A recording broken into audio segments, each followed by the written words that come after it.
Santa's real, if you believe. Perception is reality. Perspective shapes the world around you. I'm JJ Weinberg, and this is my perspective. Greetings and salutations. This is JJ Weinberg. I am an artist, an activist, an alchemist, an author, and I'm none of these things. Always trying to say that to remind you that the frames that you put around yourselves, the definitions that we give ourselves can be a box. They can be a yoke on our potential, even when we have big, expansive definitions. Anyway, today is Christmas Eve, and I talked to Greg at the station normally at 6 p.m. here on WVLP. This is a rerun of my show from the previous week, but I had something come up and I wanted to talk about it. And I asked Greg if we could do a special where this is not a rerun. This is another episode for this week, and it's a special one for Christmas. And it stemmed from a conversation that I was having just at breakfast. And the waitress, she came up to us, she was talking to us about, Christmas, and there's a little one, and the little one is, the one that they really kind of revolve everything around, and talking about Santa.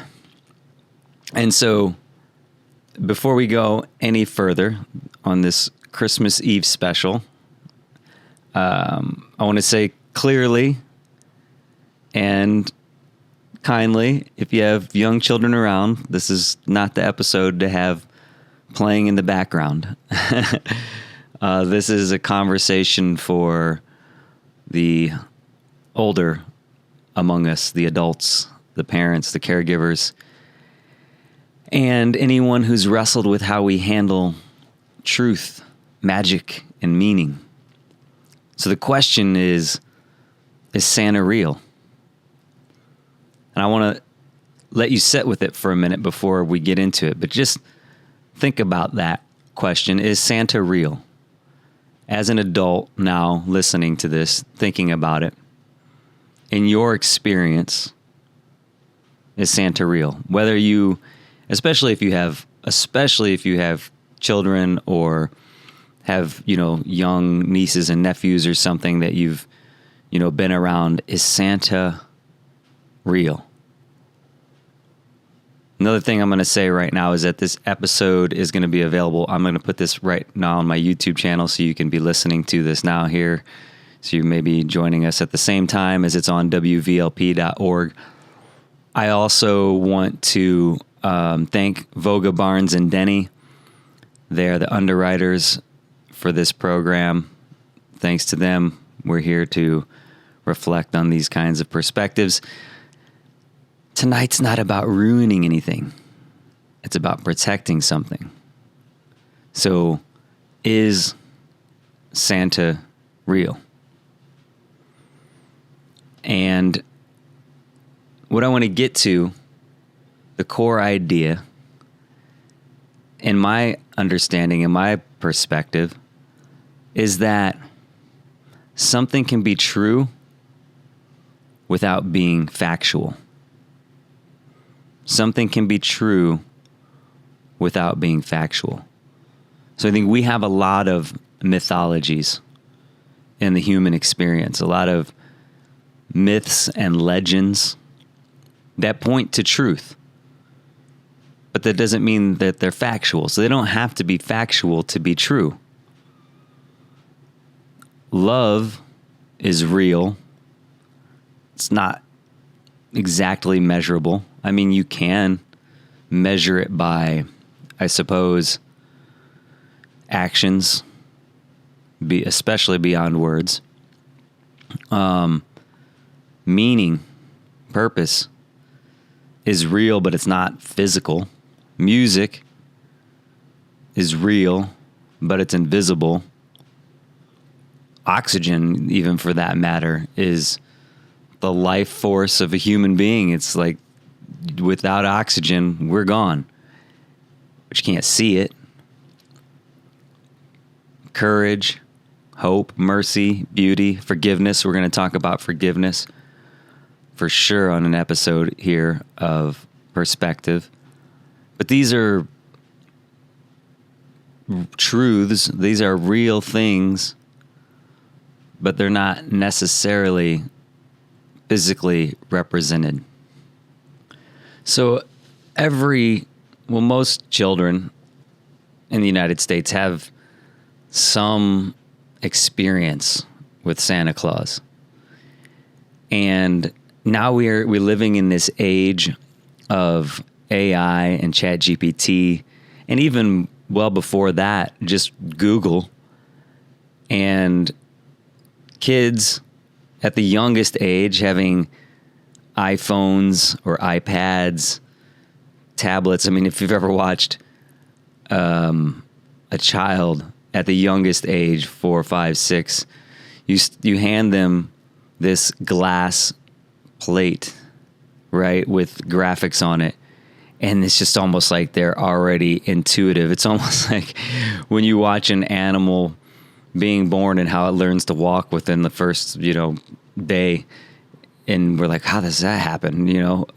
But it's like these kids are almost being already wired to be able to recognize these magic tablets.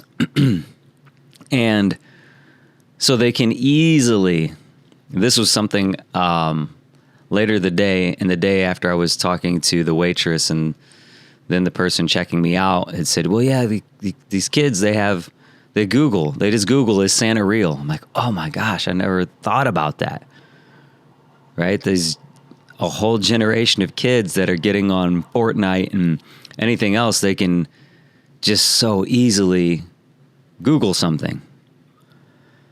So they'll get very quickly to the reality that Santa is not factual. But the magic of Santa is absolutely real. And it's wild to think of a shared collective trauma that so many kids in the United States probably share in this notion of being lied to by their parents about Santa Claus for the first 10 years of their life or something. So the first decade of their life, their parents are lying to them, if you looked at it that way.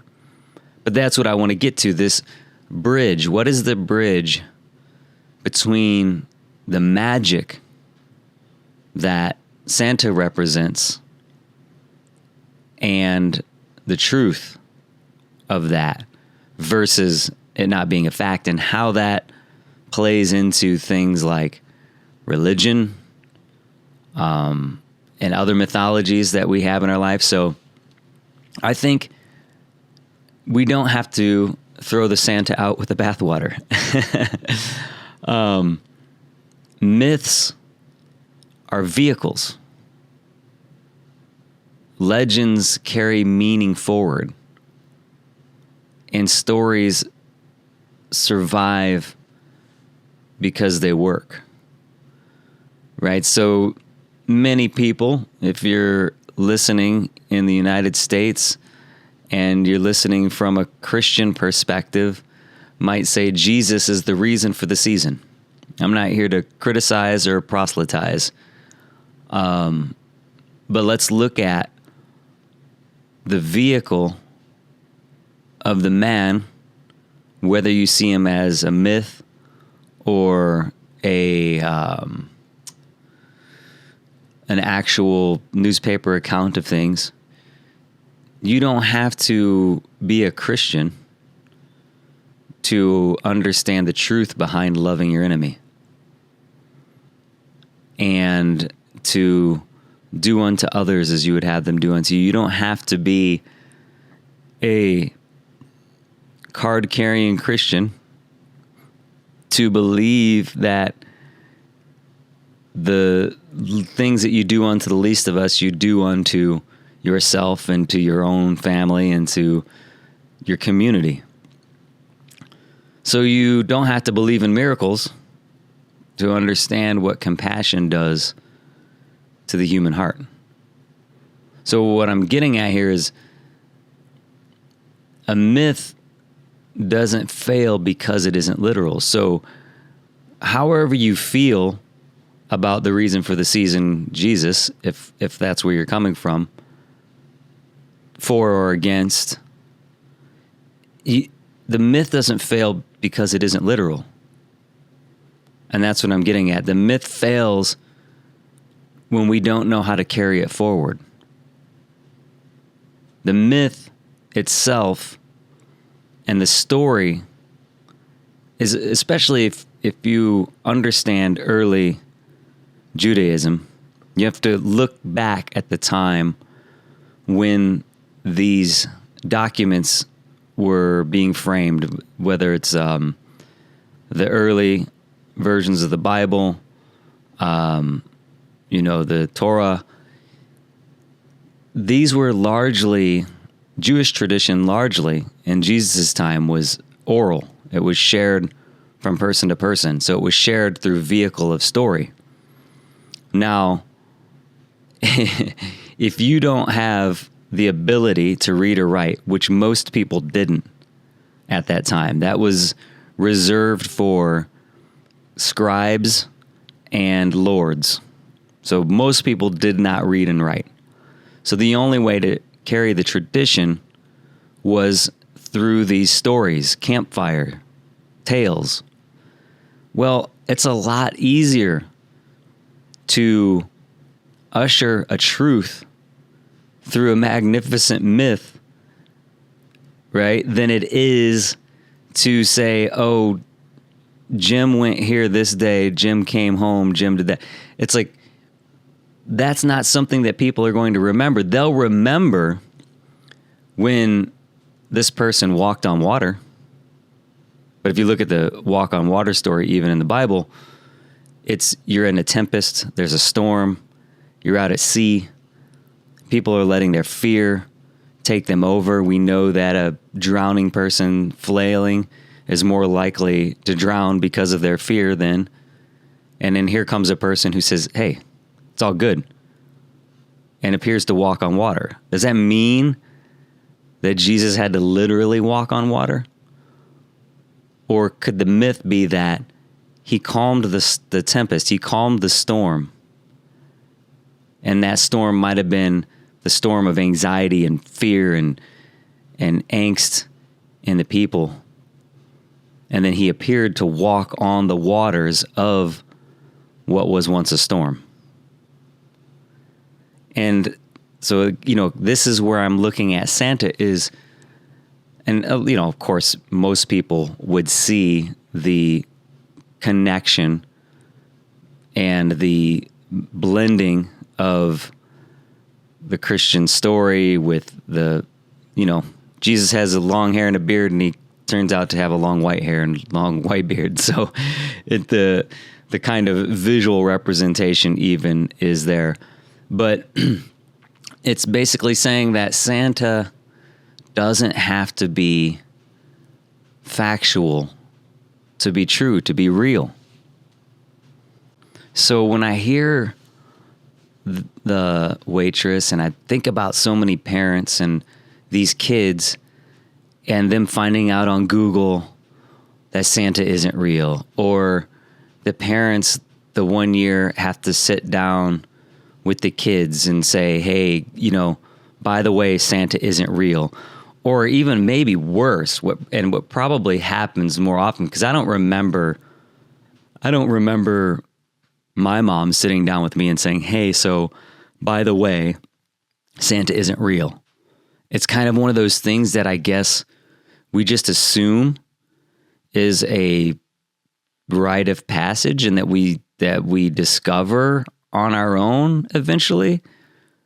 But again, couldn't that possibly be the source of a trauma if the parents, if the child feels like it's been like he or she's been lied to their whole life, and even if they can't consciously articulate that. Maybe it's somewhere in the subconscious that, man, my parents lied to me.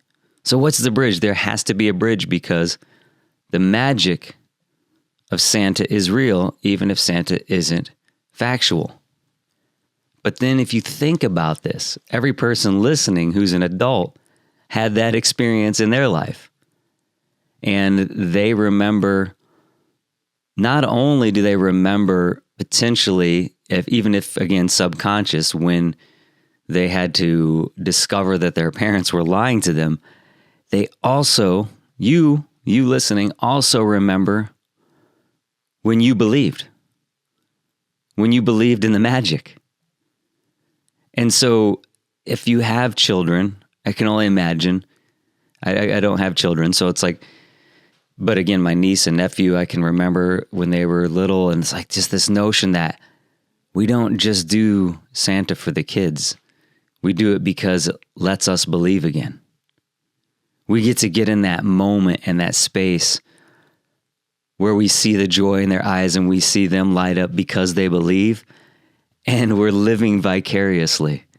We're touching again that youth and that innocence and that imagination where we believed in Santa. So watching the kids believe, it reawakens something in us. The excitement, just the joy, that next morning, all of that magic that's just in the air, the ritual, the suspension of disbelief. I mean, think about magic in performance, of David Blaine or David Copperfield. We know, there's not many among us, I don't think, that doesn't consciously know that the magic that's happening isn't factual. The sleight of hand, it isn't real. But the suspension of disbelief, that moment where it breaks our expectation and it leaves us full of wonder. Oh man, it's so amazing. When I was a kid, there was a period of time, I've always wanted to be an artist. I told my mom when I was 10 years old, I'm going to the American Academy of Art. But also at that time, when I would go into the Scholastic book fair and hopefully have, a few bucks to be able to go buy some of those books, or even when I would check out books from the library, a lot of times I was checking out books on magic. I wanted to be a magician at one point in my life too. I was so enamored by magic and the joy of not knowing. It's not real, but we're still amazed. And in that space, we talked on this show so many times. I talk about Viktor Frankl, and he says that a human being is a deciding being. And I connect that with Bob Ross saying that at the bottom of every one of us is an artist. And then I bridge that over to my own perspective that life is a canvas stretched on a bar of time that you have on this planet, and that your decisions are your brushstrokes and your life is the masterpiece of what you live. And so we talk about that. And then Viktor Frankl says, there's a space between stimulus and response, and that space is where your power is.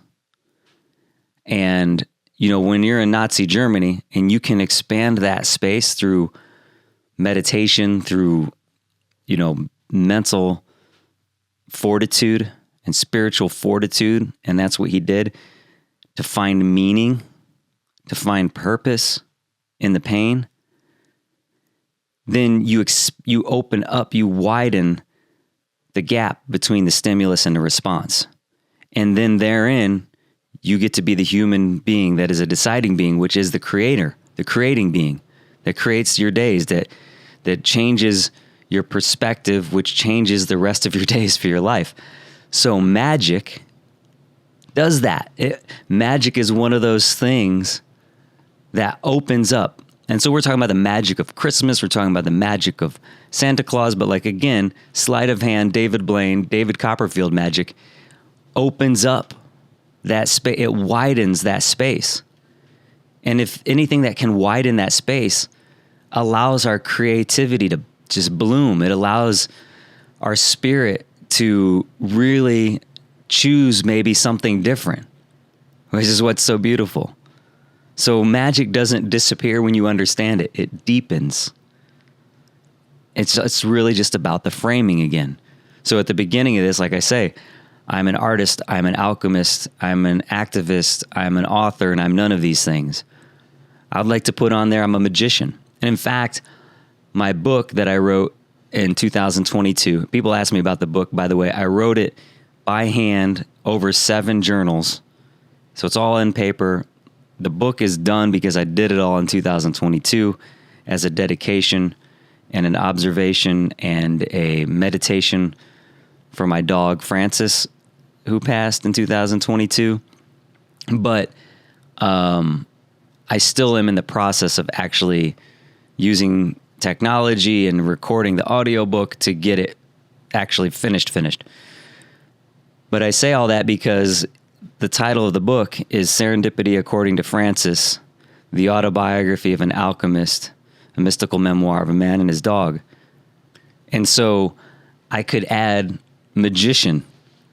I wonder if, I don't remember for sure if I talk about it in the book, but I do talk about, the fractured relationship with my father, the ups and the downs of it. And one of the ups that I would have to give my dad credit for is, I think it was my 13th birthday, maybe my 14th birthday, but he got me tickets to see David Copperfield at the Radisson in Maryville, the Star Plaza Theater.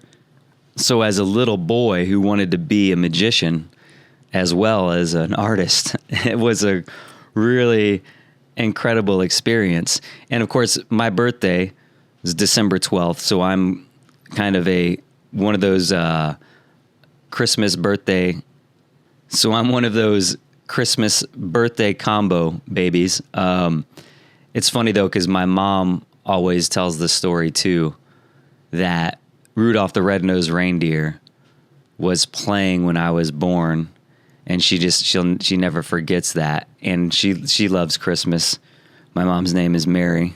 Her one of her email handles is actually Mary, spelled Merry, Christmas. And so it's like, Christmas is a big thing. It was always a big thing in my family. We used to carol. And it's like, some of those things you just don't realize are informing things in your life. So I'm going to play a song. It's a Christmas song, but it's a love song and this kind of the yearning through Christmas and the season. But it's like, I was just probably 5 years old singing Christmas carols, 6, 7, 8, 9, 10 years old, and living in that magic. And as you grow up and we get older, that gap begins to close. That space between stimulus and response. We're in this highly triggered environment, social media, political framing, religious, social, political issues. Like, the gap by the system is closing. And I think people benefit from that. So we can't, to talk about Christmas and not talk about something like materialism, we wouldn't be being honest, right? And I think that when we close that gap, we become more susceptible. Again, the gap I'm talking about is between stimulus and response that Viktor Frankl reminds us about. We become less human because we have less of a chance to decide, because we become more like an automaton. We become more predictable by algorithms, by data sheets, and looking for things that they can sell us. And we can lean heavily into the materialism of Christmas. Like, whoa, you didn't buy me enough, or you bought me so much. So my dad, like I said, got me these tickets and we went to go see David Copperfield, and it was an amazing experience.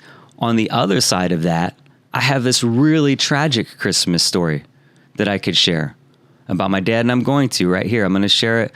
We'll play this song first, and then I'm going to come back to this moment that I had with my dad.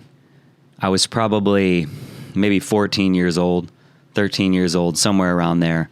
And it's a formative Christmas memory about materialism. But here's my song. It's called Missing Mistletoe.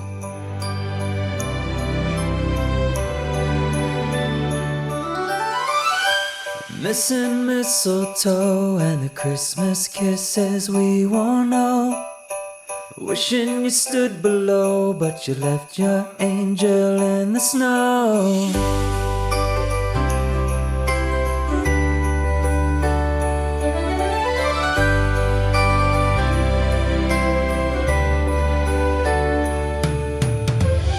I know you're dreaming of a white season, and I'll always wonder why you're leaving for New York, the city that never sleeps, shopping for a miracle on 34th Street, and missing mistletoe and the Christmas kisses we won't know. Wishing you stood below, but you left your angel in the snow. Where'd you go? Missing mistletoe. Why'd you go and leave your angel in the snow?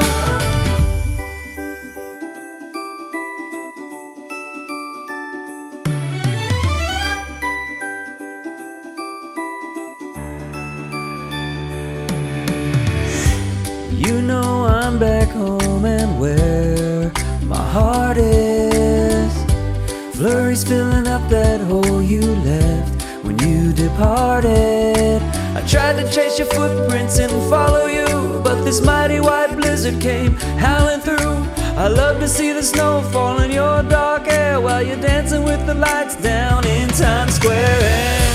Missing mistletoe and the Christmas kisses we won't know.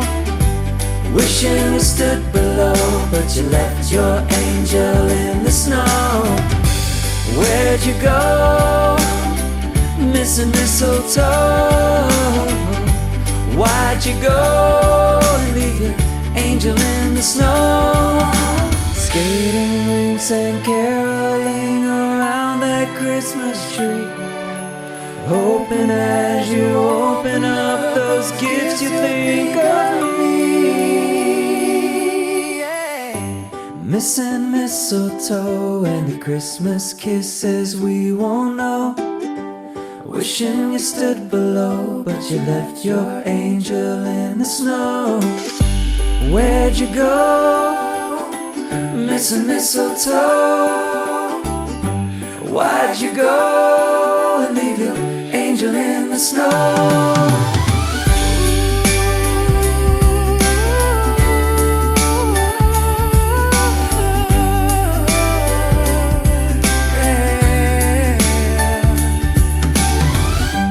Missing mistletoe and the Christmas kisses we won't know.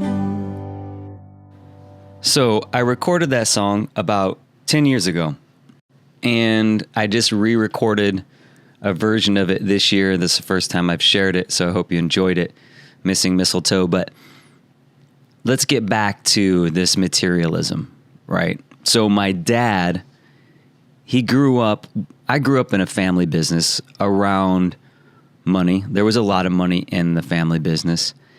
And materialism was something that, if you know about my story with my dad, and I gave him a painting in 2016, we will definitely talk about that here soon, and because I gave it to him as a Christmas gift. So the arc is between two Christmas stories that I'm going to tell you right now. The first one was, I was, again, 13 years old maybe, and it was the first time that I said F you to my dad. I won't use that language here. And it was on probably Christmas Eve. It was probably on tonight. 34 years ago or whatever it was.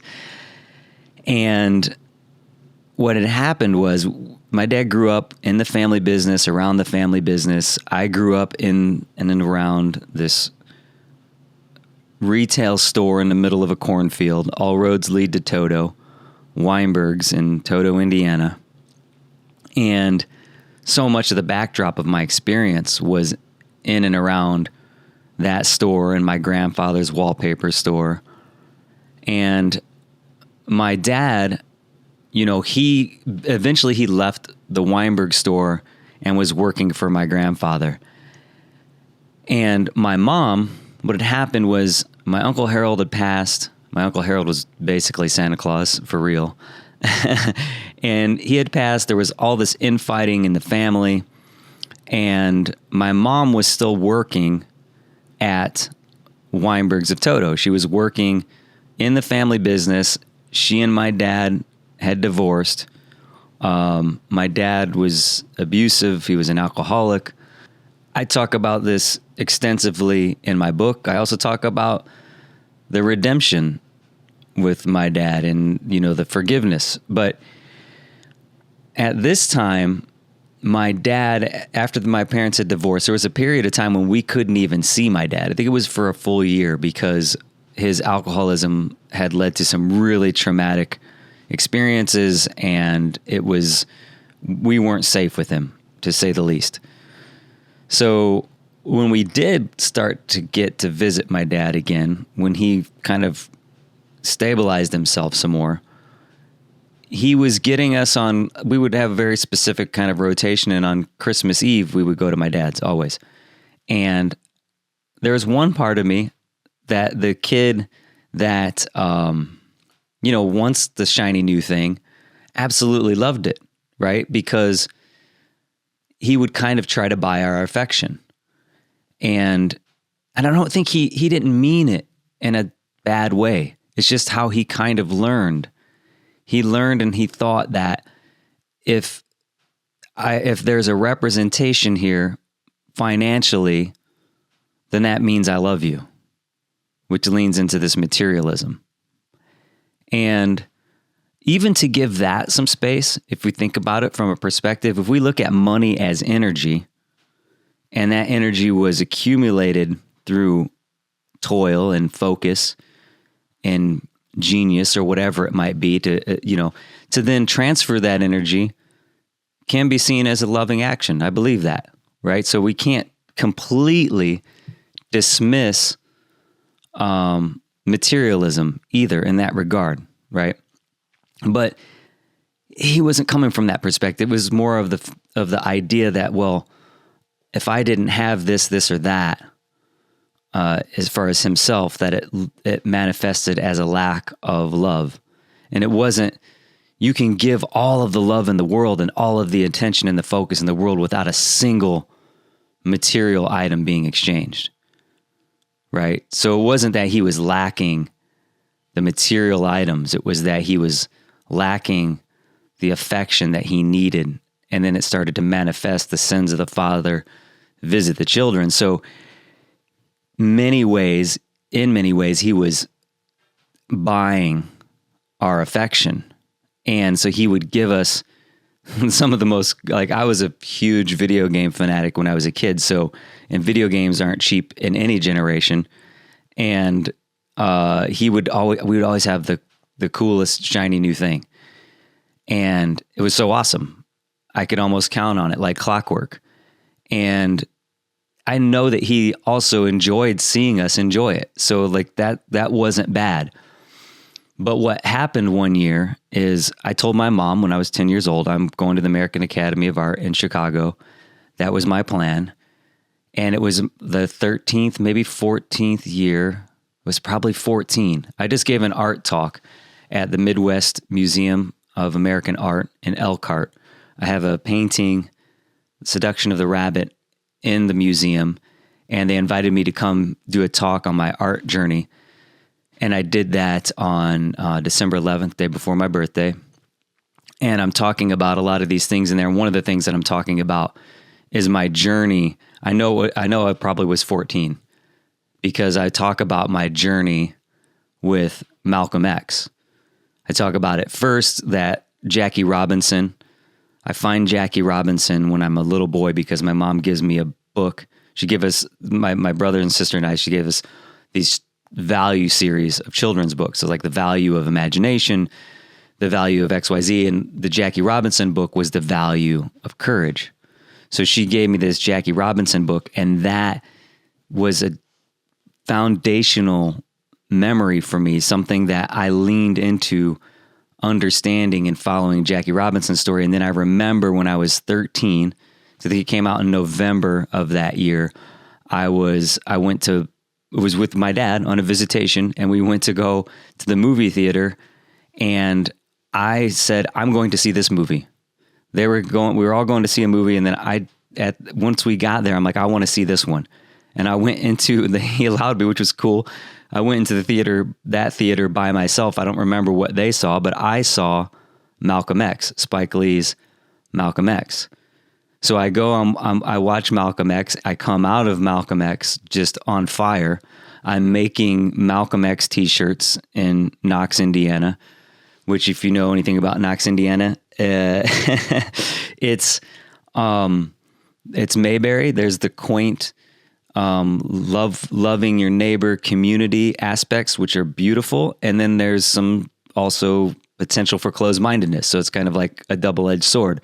I mean, when I graduated from Valparaiso High School because I moved there my freshman year of high school. But the year that I graduated, the Grand Dragon of the Indiana chapter of the Klan was living in Knox, was shot by his live-in girlfriend or wife or whatever it was, and murdered in Knox, as the Grand Dragon of the Klan. So, I mean, you have a lot of potential closed-mindedness in some of the folk, right?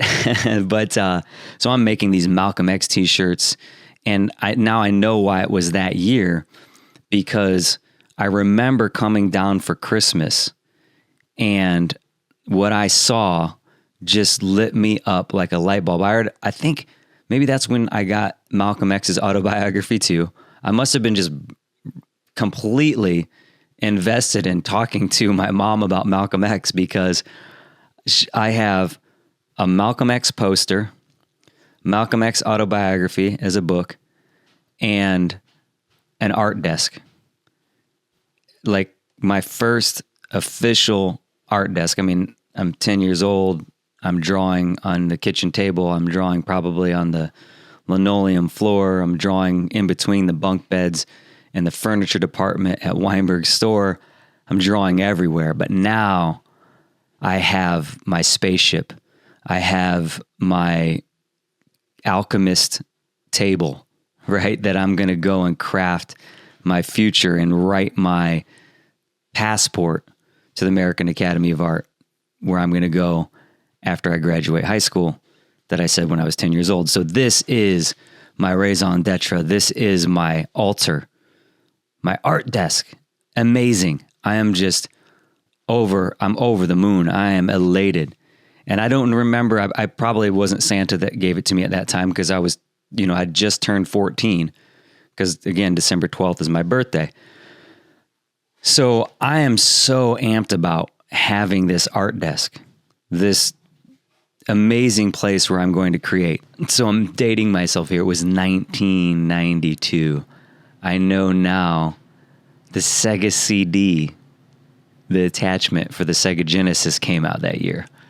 And my dad got that for us, guaranteed. I know that because I remember having Sega CD, of course, the year it launched. I always had to get the newest ones as soon as they came out. I always wanted them so badly. So I get the Sega CD, the add-on for the Sega Genesis. And I'm, so we got these video games. We're at my dad's house, and, back and forth over Christmas break. And all I could do, as much as I loved that, because the Sega CD just alone actually informed some of my music, some of the way that I got into music later on in life. But I'm at my dad's, and all I can do is talk about and think about my art desk at home. And my dad gets so mad. because I'm talking about the art desk, and he just got me the Sega CD, and my brother, and he just got us these video games, and all I'm talking about is my art desk. And he got so, he was just so envious. And my mom got me that. And he says, well, you know, she got that from Weinberg's. And so my mom did. It was like, she was probably like, well, I'll pay this off as I'm working at the store. Even though it's a family store, she would have got it at cost or something, probably. I don't know for sure. Maybe not. The way this family works, who knows? But regardless, my dad was trying to denigrate it. And even though I was only, just had turned 14 years old, I knew what he was doing, and I could sense it. I could sense it with every fiber of my being. And that's when I know it was the middle of winter. And I said, F you. And I ran out the door. And my dad lived out in the country, out in the middle of nowhere, especially at that time, because he sold some of his land and people started building houses around years later. But at that time, he was out in the middle of nowhere, and I took off down this, he had this massive, long dirt path driveway, and I took off down that, and I knew this tree at the end of the driveway, and I climbed the tree, and I hid up in the tree and made him think that I ran away for a little while. And it's wild, because I think it was sometime within the last 5 or 6 years, I was driving by his old place, and that tree had been felled. It was on its side and over. It had rotted out, and it was no more.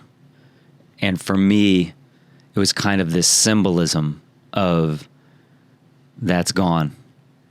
Because, like I said, there's a redemption story in this as well. Because that art desk, which I still have the top of it somewhere. I remember the desk started to fall apart years and years later, but I was like, I have to keep the desk top part, because I had like paint marks on it and drawings and scribbles and stickers. I'll have to find it, but it's somewhere in storage, I believe. But that art desk, again, was my altar. It was my alchemy table. And it's what led me to the it's not what led me, but it helped me materialize this idea. And when I did get into the American Academy of Art, I was using that desk for my projects and drawing, and I would write from that desk. And eventually it became a desk for my computer that I recorded my music on, and duct tape a microphone that hung from the ceiling to try and record music in, the late 90s, early 2000s.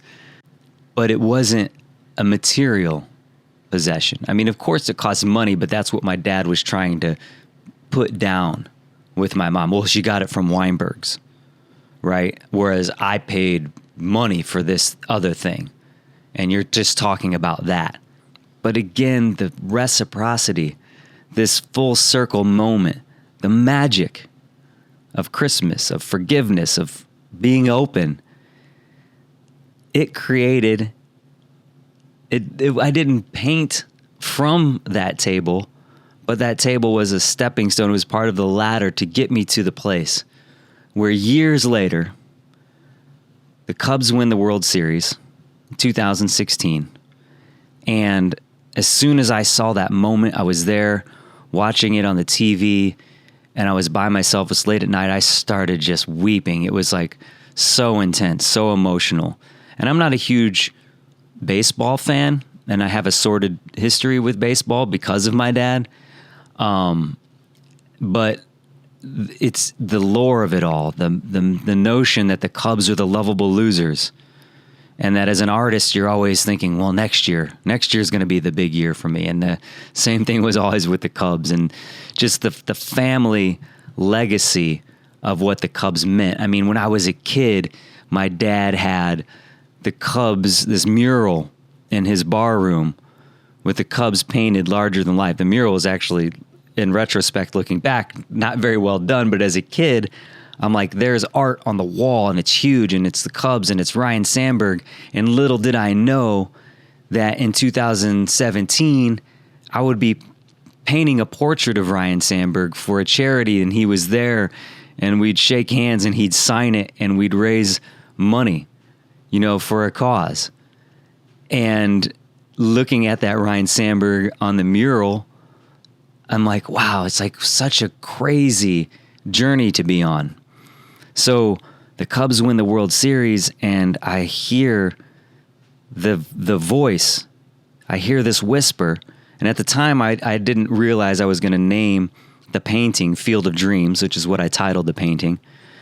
But I was like, I could hear this whisper, and it wound up reminding me years later when I reflected on it in Serendipity According to Francis, that what I was hearing was that same whisper that we hear in the film Field of Dreams for the first time. Not if you build it, they will come. The first one is ease his pain. Ease his pain. And I just knew. I knew I had to paint this moment for my dad. So I spent so much time. I hadn't painted something of that size. It was a 30 by 40. And with that much stuff going on it, maybe ever. And if so, it'd been a long time. So Cubs win the World Series, between the time they win and Christmas Eve is not a lot of time. So I'm like, I get to work. I'm painting this thing. And when I gave it to him on Christmas Eve, we were at my sister's house, and I pulled out my phone and recorded him on video just to get his reaction. And he wept. And he wept and had this visceral, raw, real response. And people saw it, and they thought it was just this magical Christmas moment, just a Cubs moment. What they didn't know that was like locked in all of that was my dad releasing and me releasing this energy, this chain of the sins of the father, where when I was a little boy and he was abusive to me through his alcoholism and his rage and his jealousy and the things that he couldn't control, and throwing that baseball at me, like with meanness, getting hit by my father. He knew in his heart that table that he tried to denigrate, that my mom gave me, my alchemy table, is what made that painting happen. And he tried to denigrate it. So when he saw it, it wasn't just the Cubs winning. It wasn't just the color and a pigment popping off the page. It was forgiveness. It was a moment that shattered all of that expectation. It shattered that frame that said, we have this wounded relationship. I mean, and I don't want to make it sound so melodramatic, because my dad and I had talked a lot more in those years. It wasn't like I, held this grudge against him, and he didn't harbor a bunch of things either. But this was a moment that released every bit of energy, and it was a magical Christmas moment, and it was a magical Cubs moment. And I won't forget too, like when I was going to give my dad that gift, I had someone say, well, what are you going to buy him? What else are you buying him? Buying him? I was like, wow, it's such a weird echo of a shadow from, this notion of the Sega CD player, of this video game system. There's nothing to buy. This is the most incredible gift I could possibly give him. And the person didn't quite understand that, because there was a materialism that was the basis of their experience, right? And so when everyone got to witness the gift, it was viral. It went, first on my social media, and then at the height of it, it was featured on SportsCenter's Top Plays. And then that's what led me to naming it Field of Dreams. And that's what led to me doing all these charity events with the players, the Cubs owner, Tom Ricketts, everything. All of this stuff happened from one magic moment. And then I'm selling prints of the painting. I didn't even intend to do that. And it's like, well, now they're online, and I have people coming up to me at an event at Barnes & Noble crying, saying, I need 5 copies, handing me $100 for 5 prints of this painting. and thanking me as they're handing me $100 for the prints. And I'm just overwhelmed. And that's where it's like, now those prints, those aren't material gifts. And that energy that came from that experience with me isn't a material exchange. It's an exchange of magic, an exchange of love. And so it's the story that matters in our art, in our life, and with our children, with Santa, with telling the truth. So we don't want to create a trauma. So that's what got me thinking about all of this and wanting to do this special moment, was this idea about a child finding out that Santa isn't real. And do they feel betrayed? Is it the beginning of a quiet loss of wonder? Like, did I feel that? Did you feel that? When you found out, like, did you feel ashamed? Did you feel like, oh man, I got duped? Because think about adolescents. We talk about that a lot, like 13 years old, 14 years old. We get these rebellious teenagers. And I was never that. I mean, if you don't know this about me, I'm now 47 years old. I've never had a drop of alcohol in my life. I've never done any recreational drugs. I don't smoke, any of that stuff. And I'm not disparaging anyone who does, especially in moderation. But what I'm saying is I never had that rebellious spirit against those or for those types of things. But what I'm asking is, is there a correlation? Is there a possible correlation between the loss of innocence and that we felt duped, that we lost our wonder? And it's like, well, no, now I got to grow up. Because think about that. When you hear kids first finding out about Santa not being real, there's always a little bit of like anger, a little bit of angst in it, isn't there? Isn't that something that we hear, and doesn't that somewhat correlate maybe with that next phase? I'm not saying it's the trigger, but it might be among them, right? And I'm riffing right now. This is coming to me in this moment, thinking about it. So what I feel like there's an opportunity for is a bridge, so the kids aren't going off a cliff. So in 2026, I'm too late in the game now. I'm going to work on a workbook maybe and a method to make this transition without the trauma, by not denying the magic, but figuring out a way to hand it over. How do we hand over the magic to the children? Because that's the heart of everything that's in this show. That moment when you don't just believe in Santa, you become Santa. I always remember that too. Like on Christmas, somebody, a lot of times if you have a lot of gifts under the tree or whatever, someone gets to be Santa and pull out the presents and hand them to all the other people around the room. I don't know if you've ever done that sort of thing. I always loved to be Santa. I always wanted to be the one handing out the gifts. It's funny because when we give, we get that energy, right? But I guess if we can figure out a way to take responsibility, we don't have to have that loss, and there's a way to carry the magic forward. So Santa doesn't disappear. Santa moves inside of you. It's why we want to see that magic light up in the eyes of children, and because it's contagious, because we get to believe it again. So there has to be a way to tie this all back to love, kindness, charity, goodwill. These are things that are real, whether you believe in a God or a white bearded Santa or not. They're not negotiable truths, they're human truths.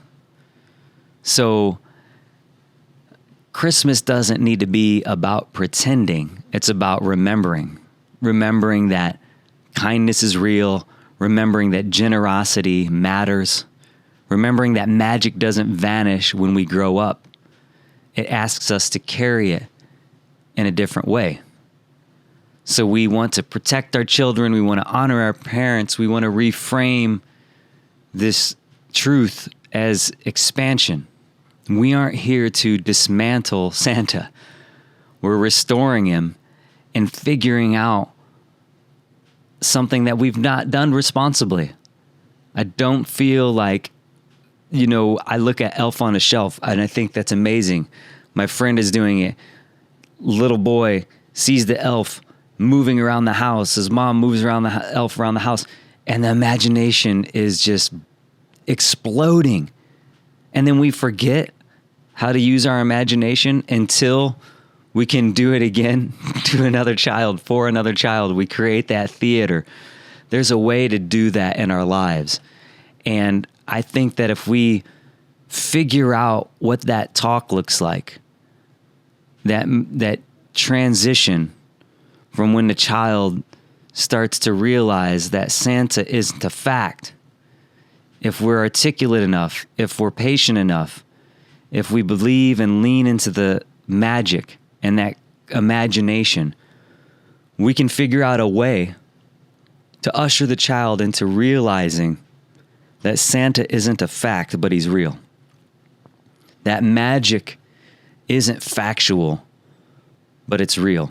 So tonight on this Christmas Eve, I want to leave you not with answers, but with alignment, because alignment is what the season asks of us. Magic is not a trick, not this season.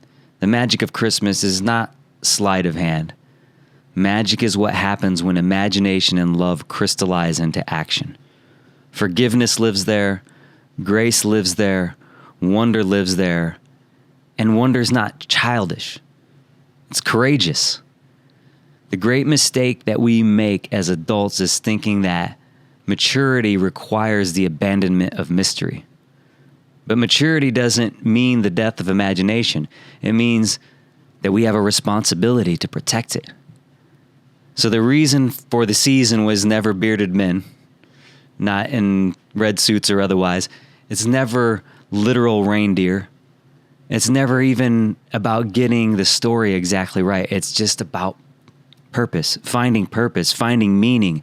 It's always been about remembering who we are when we choose generosity over fear, compassion over certainty, and love over division.